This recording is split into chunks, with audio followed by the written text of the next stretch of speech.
Here, like Minister, you're very welcome into the House again. I have to say, probably the most active Minister for Justice we've seen over the last 5 years since I've been elected in here, and I want to wish you well always in the work that you do, because I think you play a very major role in how our society is going forward.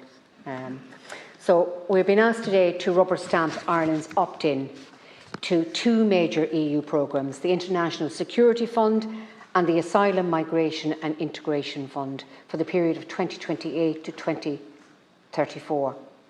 On the surface, these sound sensible. There's money on the table. Who wouldn't want extra funding for our underfunded security infrastructure or for migration and border control infrastructure? But let's call it what it is: cash for sovereignty.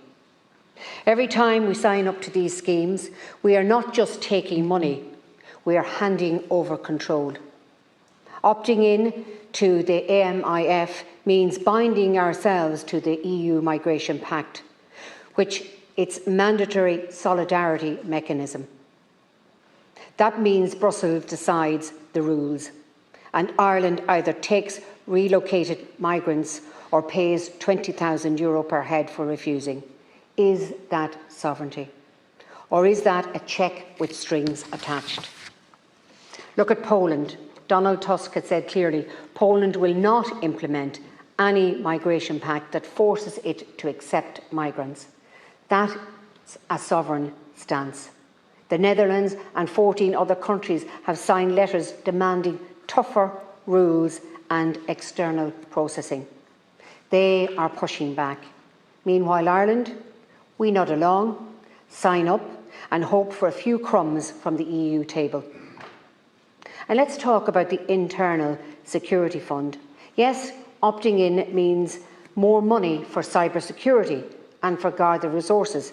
But again, it's our own money coming back with conditions. And those conditions matter to the Irish people. They tie Ireland into the EU security strategies and the operational frameworks. That's a slippery slope for a country that values neutrality. Today, it's data sharing and infrastructure protection. Tomorrow, it could be a deeper integration into EU security and defence policy. We need to ask, where does this end?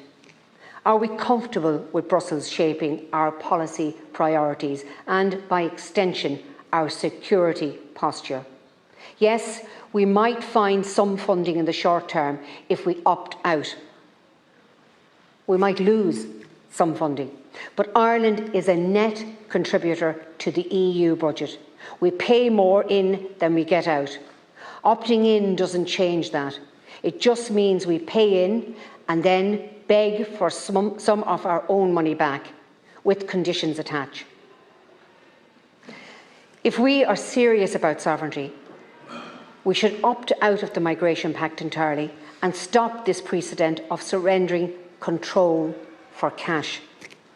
Instead of meekly signing up, the government should be throwing its weight around Brussels, demand a rebate for opt-outs at the next MFF negotiations.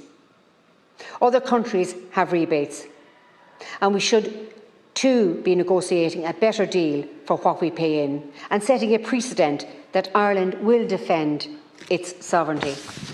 For clarity, I do not oppose the approval of the opt-ins to a justice programme, nor to negotiations with the Republic of Korea. But I am calling on this House to vote against the first two motions, the Internal Security Fund and the Asylum, Migration and Integration Fund, because these represent a dangerous trade-off: sovereignty for short-term cash. This is about principle. Do we want to govern ourselves, or do we want to be governed by press releases from Brussels? I say stop trading sovereignty for short-term cash. Opt out, stand firm and start using Ireland's position to get a fairer deal for all our people. Thank you.